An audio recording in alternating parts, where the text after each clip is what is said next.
All right, everyone. Today is definitely a good day in politics. The New Hampshire primary, of course, has now culminated. Bernie Sanders barely managed to win by about a point. Keep in mind, he wanted to win by a fairly substantial margin. New Hampshire has polled heavily for him, and this indicates either the polls are systemically wrong, sometimes by 5 or 6 points, I think 5 in the aggregate. Either the polling is way off, which would be funny, and is possible, let's face it, or Bernie Sanders' momentum has decreased, which is probable considering the fact that if you look at the RCP aggregates trend line, he's been faltering. The thing is that Joe Biden just came in 5th, so he's fucked. Elizabeth Warren came in 4th, so she's fucked. When Biden lost support before, it didn't help Sanders at all. The only people that gained were Bloomberg and Buttigieg. And that's because this is the trifecta of people in the race who aren't far, far left. And as far as Elizabeth Warren, a lot of her fans and Bernie's fans fucking hate each other and they've sparred constantly. It would be very, very funny if Bernie Sanders ended up getting the endorsement of someone who basically stole his campaign and who they've actually physically sort of had squabbles with. I don't think it would work very well. The problem for Sanders is that his fans are puristic. They won't settle for anything less than the real deal of Bernie Sanders' ice cream communism. And so, I mean, it wouldn't matter. If he got Elizabeth Warren's endorsement, it would arguably hurt him with his own voting bloc. This shows me that the Sanders revolution bullshit is a bunch of bravado and really hasn't panned out. In fact, he may be weaker than he was in 2016. I would have expected him to win by a higher margin. He almost lost to Buttigieg again like he did in Iowa. Again, polling ahead there, Buttigieg roars up out of nowhere. The first time they can blame it on this caucus app thing because the Iowa caucus was all sorts of messed up. This time it's just a primary. You can't blame it on an app. There is no app. So Buttigieg obviously has been outperforming and he's on the rise. Bloomberg's not on the ballot till Super Tuesday's states anyway, and so even though he's technically in 4th and surging right now, there's enough time so that if Buttigieg does well in the other 2 starting states, he could supplant him and become the presumptive nominee, really by having won a couple of the first states and maybe coming in 2nd or 3rd in the other 2. Biden at this point has to ask himself whether he wants to even bother staying in if he doesn't come in the top, I'd say 2 in South Carolina. South Carolina. Here's the thing.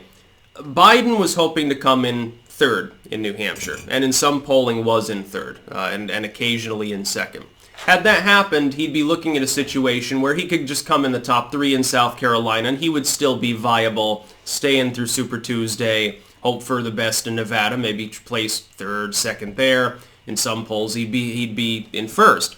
That's obviously not going to happen. The best I think he can hope for is that he hangs on to 3rd in South Carolina. The problem is I think he needs to win South Carolina fundamentally to be viable anymore. That is, Joe Biden, who's been nationally the front runner in almost every poll for the first fucking year of the campaigning, before all of the voting, only twice had ever been behind in a poll, once to Warren many moons ago, once to Sanders more recently when Sanders was surging. Sanders now, by the way, has had his hard peak. Now Biden looks like disheveled and shit. And, I mean, he fled the battlefield in New Hampshire. He didn't even stay for the party because he knew that he wouldn't place in the top 3 probably from his internal polling. He's in South Carolina right now. He's got to focus all available attention there. He has to single-mindedly campaign there, pull out all stops, and hope that he comes in number 1 or 2. I think he would need to win, but we'll see. Warren comes in 4th. Well, I mean, that's a 3rd place lukewarm win, so-called, in Iowa. That doesn't really help, Close only counts in horseshoes with regards to the Iowa caucus. That's why Bernie Sanders has a problem, because he didn't win. Then comes in 4th now, here, a fairly distant 4th. I don't know why she's even in. She's been faltering.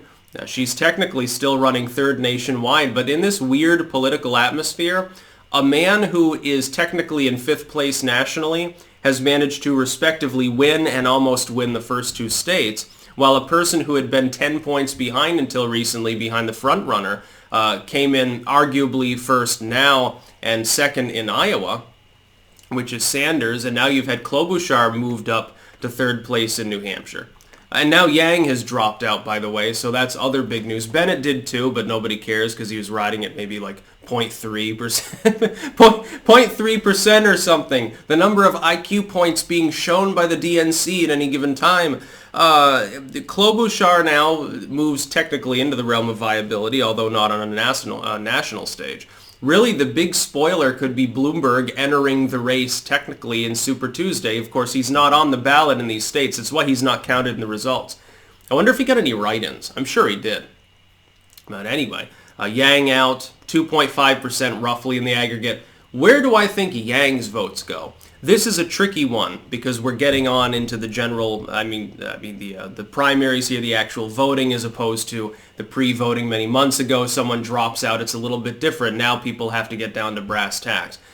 I have a sneaking suspicion that if you've been supporting Yang this long, you're not really taking the race seriously and you just hate the top of the field. You can't find anyone who's viable to bother supporting, so you haven't bothered supporting them. I'm assuming that his supporters, in a lopsided manner, might go to Gabbard, actually. That might buff up her numbers. Some of them might go for Klobuchar, but she's about as likable as a wet dish rag, so I can't imagine. Yang was sort of the face of likability. Because he's a commie. He wants to give people free shit from their own pockets, and some people are dumb enough to believe this stupid shit. He was more communistic than Sanders. He was also a big-time anti-gunner, sort of like Bloomberg style. By the way, that would be an easy win for Donald Trump. Old white billionaire who also hates guns. Now, that'd work really, really well with independent voters, I think. We'll have to wait and see what happens once Bloomberg starts being on the ballot in the states that are coming up. He is flooding the race and has been now for a month with enormous amounts of corporate cash from his own pocket. What's he spent so far? Some hundreds of millions of dollars, I think, in the Super Tuesday states is the reason he's running a close fourth now nationally.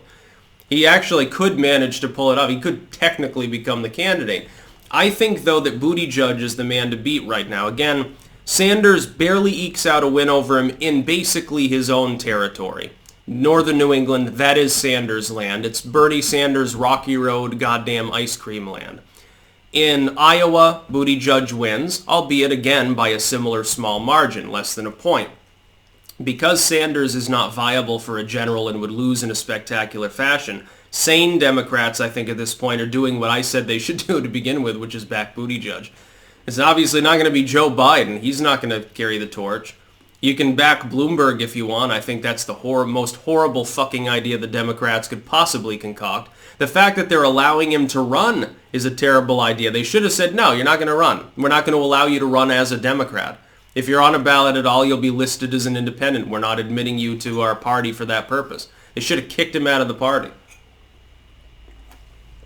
Instead, you have a situation where what I see possibly happening is that Bernie Sanders stays in and does well, but doesn't do quite well enough. Buttigieg has more delegates than him at the end, because presumably he gets the endorsement of most of the sane candidates when they drop out. And then you have a contested convention. It gets messy. Bernie Sanders fans go crazy. They go apeshit. They literally do what they've been threatening to do, which is basically burn Milwaukee. And they look asses, and they help Trump to win, because they decide to burn cars and go crazy like communists and socialists and anarchists tend to do, making the Democrats look bad, even if it's a rejection of the Dem nominee, who at that point would, I think, be Buttigieg, probably with Klobuchar as his running mate, that he would be rejected by this small but extremely fanatic block of voters. And they are fanatics. You are a fanatic if you believe in what Bernie Sanders is peddling. You're also an idiot. You have to be a fool to believe that he's actually capable of delivering the omnibus sort of welfare spending he's proposing and various other things, the free shit stuff, without raising middle-class taxes in a draconian manner. He'd have to more than double them. A lot of us would simply leave the country because the tax rate would then be so high that, Western Europe's looking a lot more fiscally competitive at that point, maybe the UK, maybe the Netherlands, maybe the Philippines or Thailand if coronavirus blows over. There are people that would flee the country because they wouldn't be able to afford it anymore. I mean, the whole point of American exceptionalism in part is, yes, you can get ahead here.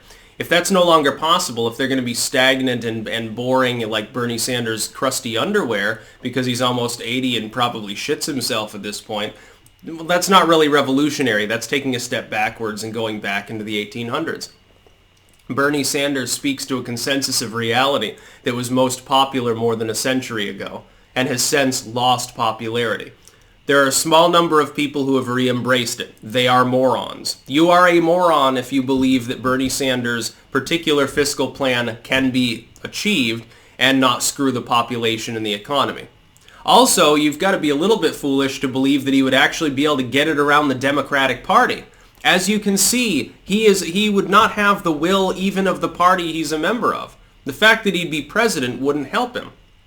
It'd be a terrible idea to run him. He'd get trounced by Trump, I think. I think, again, the 20 or 30% of the population that really likes Bernie Sanders is unaware of the fact that the average independent voter rejects socialism. And they keep dragging out a bunch of cherry-picked loser polls to try to prove otherwise. Well, this proposal is really popular. That proposal is really popular. Universal pre-K is popular. Add them all together, tell people what the bill is, and then take another poll. Get back to me and tell me what the number is. You will see approval for it drop like a rock down to the lowest common denominator of people who fundamentally vote in their own self-interest who think they will benefit from it. If you tell people in the middle class, I want to give you free shit, they think they'll benefit by it. If you tell them what it'll cost, then they realize that they won't, and most of them no longer support it. At the end of the day, 99% of the population votes their own self-interest. They're not interested in being generous to other people unless it doesn't harm them first. If there's no harm to them, if they can be generous to someone without screwing themselves over, people tend to be very, very generous, very gregarious. Generally speaking, though, and this is the case with socialists too, generosity doesn't apply. Socialists fundamentally are people who think that they will benefit by socialism. They're acting in their own self-interest. They're being greedy. They think that they should vote themselves more of other people's money using the power of the state, centralizing things. What they don't understand is that they create a system in which most people suffer, fewer people get ahead, and the government becomes larger. It is hysterical to me that there are people who seriously think Bernie Sanders is a revolutionary. He's been part of the political establishment since the 1970s. He's arguing for more government power over everybody's lives. That's not anti-establishment, and it's not revolutionary. It's arguing that we should get in a time machine, go back to the mid-1800s, when all of these stupid ideas were spawned. I think Buttigieg is the man to beat. I think Bernie Sanders' revolution is coming to an end because he can barely win his own second home state. We'll have to wait and see what the Vermont threshold is. I'll be definitely comparing his voting total in Vermont within 2016 as well as 2020. I'll have to compare those two numbers. If there's a significant shrinkage that's not accounted for by the fact that the race is more crowded, Bernie Sanders could have a problem. And I suspect that a couple more people will probably drop out before Super Tuesday. You could see Gabbard drop out, although not likely. She's become a blind egotist at this point. It's possible you could see Warren drop out. That would be great. If when Warren drops out, everyone should have a party. Don't drink too much fire water. Leave that to Elizabeth Warren. That's about all. Peace out.